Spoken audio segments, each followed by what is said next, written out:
Hello दोस्तों, आप सभी का स्वागत है इस क्लास में। आज हम इस वीडियो में देखेंगे झारखंड से संबंधित झारखंड के छोटा नागपुर काश्तकारी अधिनियम 1908 के बारे में। यदि आप इस चैनल पर पहली बार आए हैं तो आप इस चैनल को सब्सक्राइब करना ना भूलें और यदि आपको अच्छा लगे तो अपने दोस्तों के साथ शेयर जरूर करें। तो चलिए शुरू करते हैं आज का प्रश्न।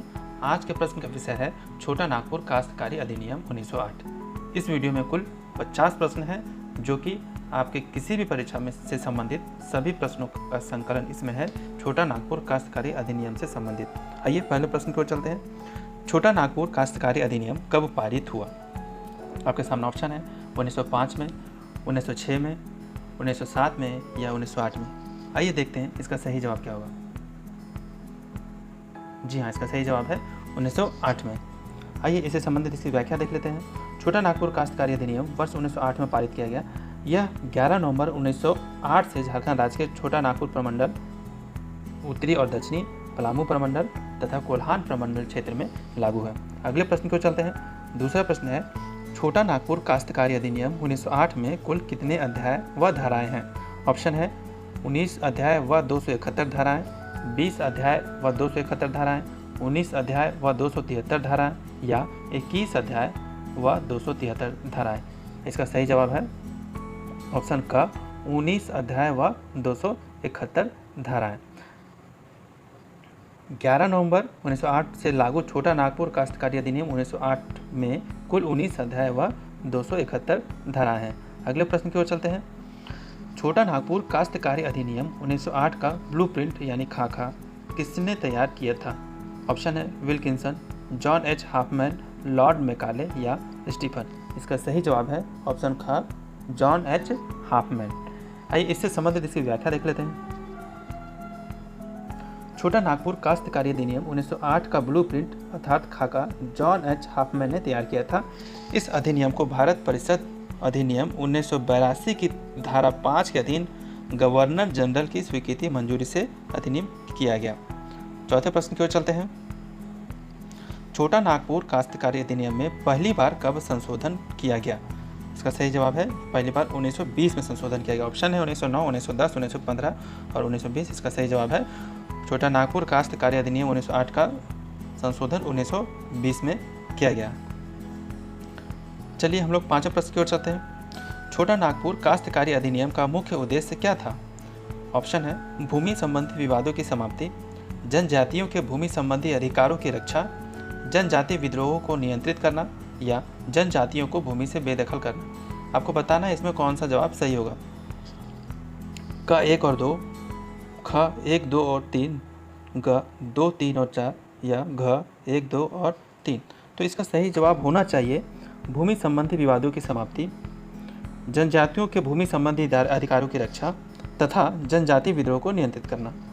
चौथा जो ऑप्शन है ये गलत है, जनजातियों की भूमि से बेदखल करना ये गलत है। तो आइए इसका सही जवाब देख लेते हैं।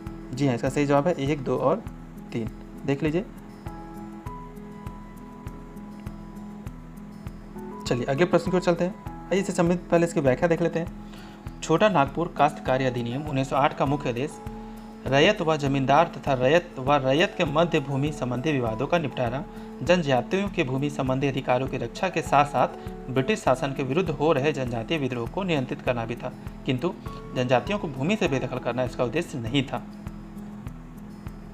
चलिए छठे प्रश्न को चलते हैं। छोटा नागपुर काश्तकारी अधिनियम के तहत ऐसी जंगली भूमि जिसे भूस्वामी के अतिरिक्त किसी अन्य कृषक द्वारा खेती के लिए तैयार की गई क्या कहलाता है? बंदोबस्ती भूमि, खुटकट्टी भूमि, कोड़कर या जोत। इसका सही जवाब होगा कोड़कर। आइए इससे संबंधित इसकी व्याख्या देख लेते हैं। छोटा नागपुर काश्तकारी अधिनियम 1908 की धारा 3 के 13वें में कोड़कर को परिभाषित करते हुए कहा गया है कि वह भूमि जिसे मुख्यतः धान की खेती के लिए कृत्रिम रूप से चौरस किया गया हो, साथ ही जो भूमि पहले जंगल, बंजर या अनुजूती थी तथा खेती के लिए अयोग्य हो गई हो और जो भूस्वामी से भिन्न किसी कृषक द्वारा खेती के लिए तैयार की गई हो, कोड़कर कहलाता है। सातवें प्रश्न की ओर चलते हैं। सातवां प्रश्न है हमारा, छोटा नागपुर काश्तकारी अधिनियम 1908 के अनुसार कृषि वर्ष से क्या आशय है? ऐसा वर्ष जो किसी स्थानीय क्षेत्र में कृषि प्रयोजनों के लिए प्रचलित हो और जिसे राज्य सरकार अधिसूचना द्वारा निर्देशित करे। दूसरा कथन है जहां राज्य सरकार भूस्वामी हो वहां 1 अप्रैल से प्रारंभ होने वाला वर्ष। ऑप्शन है केवल एक, केवल दो, एक एवं दो दोनों, या इनमें से कोई नहीं। तो इसका सही जवाब होगा एक और दो दोनों। छोटा नागपुर काश्तकारी अधिनियम 1908 के संदर्भ में दोनों कथन सही है। आइए इससे संबंधित इसकी व्याख्या भी देख लेते हैं। छोटा नागपुर काश्तकारी अधिनियम 1908 की धारा 3(1) में कृषि वर्ष को परिभाषित करते हुए कहा गया है कि वह वर्ष जो किसी स्थानीय क्षेत्र में कृषि प्रयोजनों के लिए प्रचलित हो, ऐसा कृषि वर्ष उस तारीख से प्रारंभ और समाप्त माना जाएगा जिसे राज्य सरकार अधिसूचना द्वारा निर्देशित करे।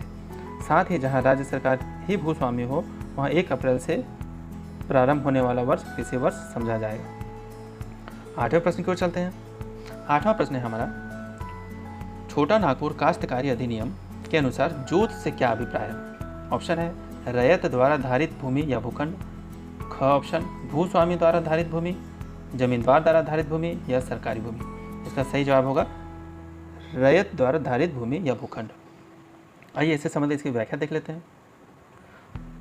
छोटा नागपुर काश्तकारी अधिनियम के धारा 3(12) में के अनुसार जोत से आशय किसी रैयत द्वारा आधारित एक या अनेक भूखंड से है जो पृथक काश्तकारी की विषय वस्तु है।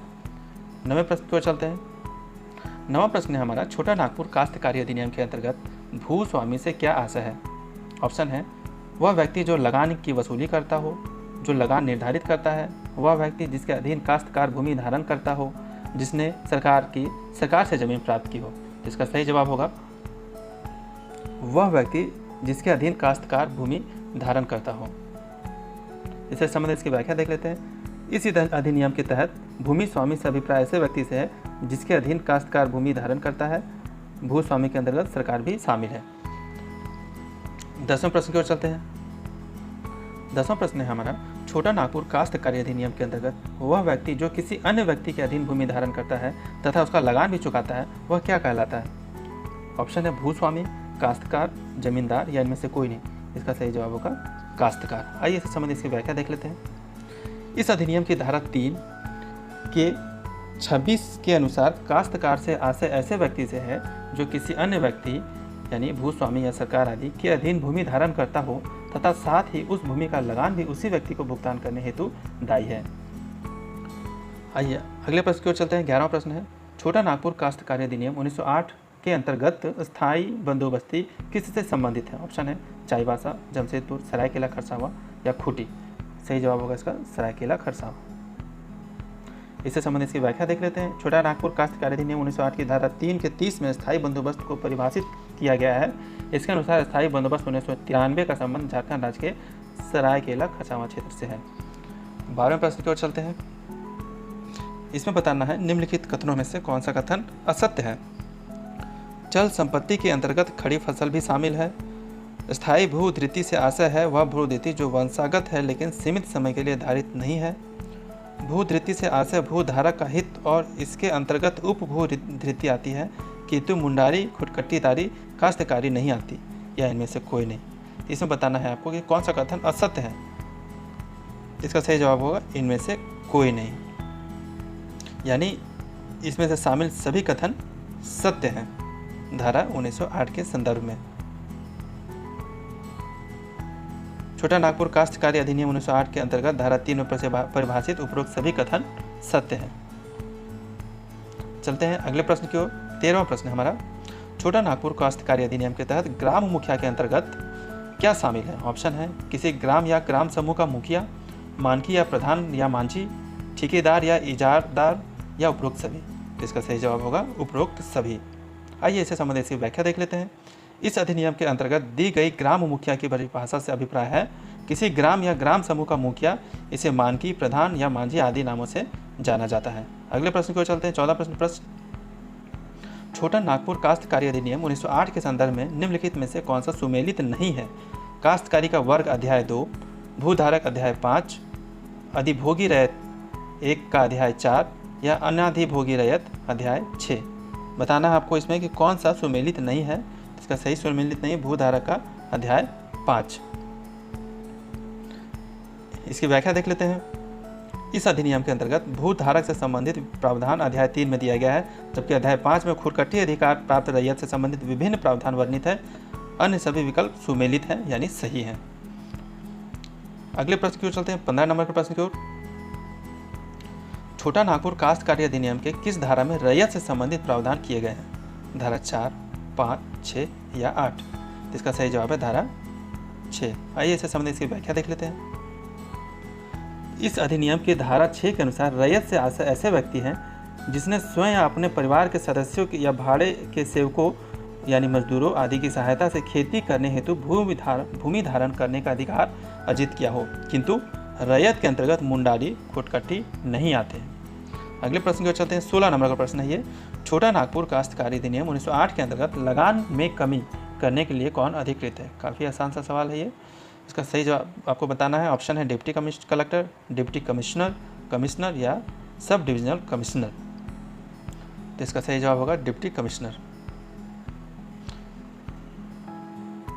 छोटा नागपुर काश्तकारी अधिनियम 1908 की धारा 33 क के अधीन अवर्णित आधारों पर उपायुक्त डिप्टी कमिश्नर अधिभोग जोत के लगान में कमी कर सकता है।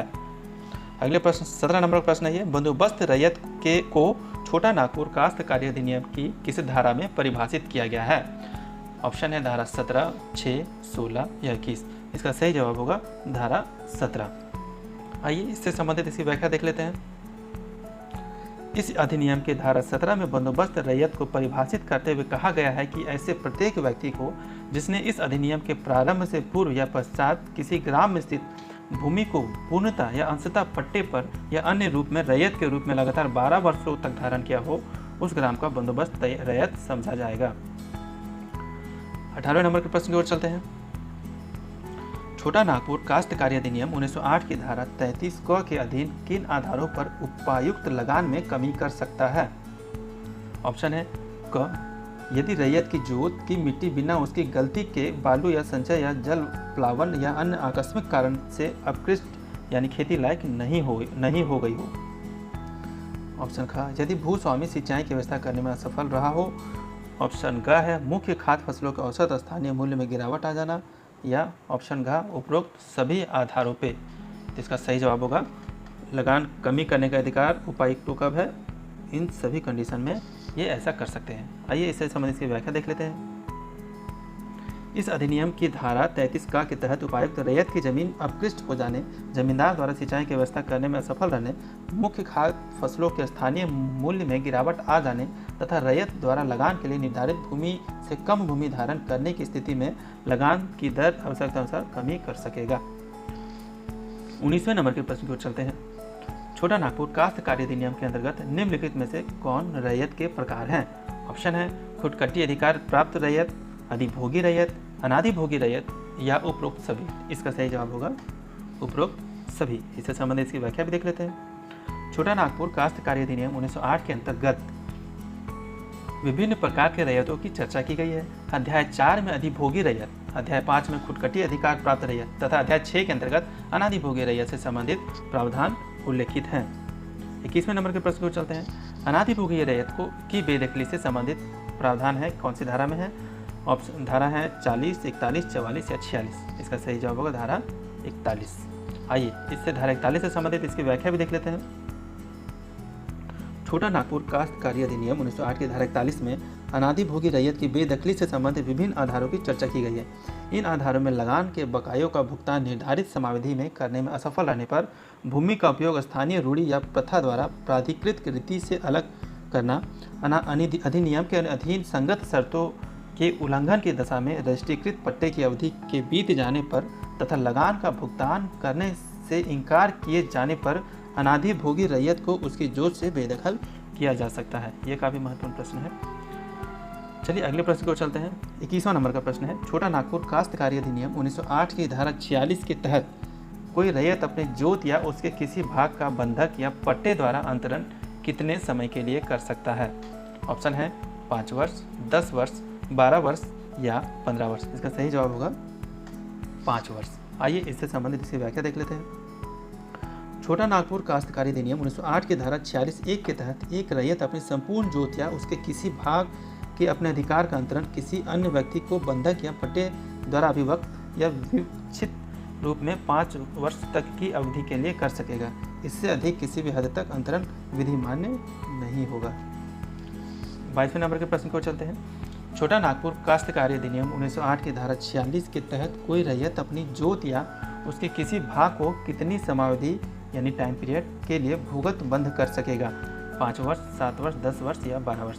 सही जवाब होगा 7 वर्ष। आइए इसकी व्याख्या देख लेते हैं। छोटा नागपुर काश्तकारी अधिनियम 1908 की धारा 46(1) के प्रदूक के अनुसार कोई रैयत अपनी जोत या उसके किसी भाग को 7 वर्ष की अवधि तक के लिए भूगत बंधक कर सकता है। 23वें नंबर के प्रश्न को चलते हैं। छोटा नागपुर काश्तकारी अधिनियम 1908 की धारा 46(3) क के तहत यदि किसी जोत के मामले में एक पक्षकार अनुसूचित जनजाति का हो तथा दूसरा पक्षकार अनुसूचित जनजाति का नहीं हो तो ऐसे सभी वादों में कौन आवश्यक पक्षकार होगा? राजस्व कर्मचारी, अंचलाधिकारी, उपायुक्त या आयुक्त? तो इसका सही जवाब होगा उपायुक्त। इसकी व्याख्या देख लेते हैं। इस अधिनियम की धारा 46(3) क के तहत उपायुक्त डिप्टी कमिश्नर उन सभी मामलों में आवश्यक पक्षकार होगा जिनमें एक पक्षकार अनुसूचित जनजाति एसटी हो तथा दूसरा पक्षकार अनुसूचित जनजाति नॉन एसटी हो। अगले प्रश्न की ओर चलते हैं। 24 नंबर का प्रश्न ये हमारा। छोटा नागपुर काश्तकारी अधिनियम 1908 की धारा 46 के तहत कोई रैयत किसी बंधकदार को अपनी जोत भुगत बंधक कर सकता है जो बिहार और उड़ीसा सहकारी समितियां अधिनियम 1935 के अधीन पंजीकृत हो, बंगाल काश्तकारी अधिनियम 1897 के अधीन रजिस्ट्रीकृत हो, छोटा नागपुर भूस्वामी एवं काश्तकारी प्रक्रिया अधिनियम 1889 के अधीन पंजीकृत हो, जो संथाल परगना काश्तकारी अधिनियम 1949 के अधीन पंजीकृत हो। तो इसका सही जवाब होगा बिहार और उड़ीसा सहकारी समिति अधिनियम 1935 के अधीन पंजीकृत हो। आइए इसकी व्याख्या भी देख लेते हैं। छोटा नागपुर काश्तकारी अधिनियम 1908 की धारा 46(1) ख के तहत कोई रैयत किसी बंधकदार को अपनी जोत भुगत बंधक कर सकता है जो बिहार और उड़ीसा सहकारी समिति अधिनियम 1935 के अधीन पंजीकृत रजिस्टर्ड हो। ऐसे भुगत बंधक की अधिकतम समयावधि 15 वर्ष तक ही होगी। 25वें नंबर के प्रश्न पर चलते हैं। छोटा नागपुर काश्तकारी अधिनियम 1908 की धारा 46 के तहत कोई रैयत बंधक करता अपनी जोत या उसके किसी भाग को यदि बंधकदार बिहार व उड़ीसा सहकारी समिति के अधीन रजिस्ट्रीकृत कोई समिति हो जो जोत के भुगत बंधक की अवधि होगी। तो कितनी अवधि होगी आपको बताना है। 15 वर्ष से अनाधिक, 10 वर्ष से अनाधिक, 7 वर्षों से अधिक या 5 वर्षों से अनाधिक। इसका सही जवाब होगा 15 वर्षों से अनाधिक। इसकी व्याख्या देख लेते हैं।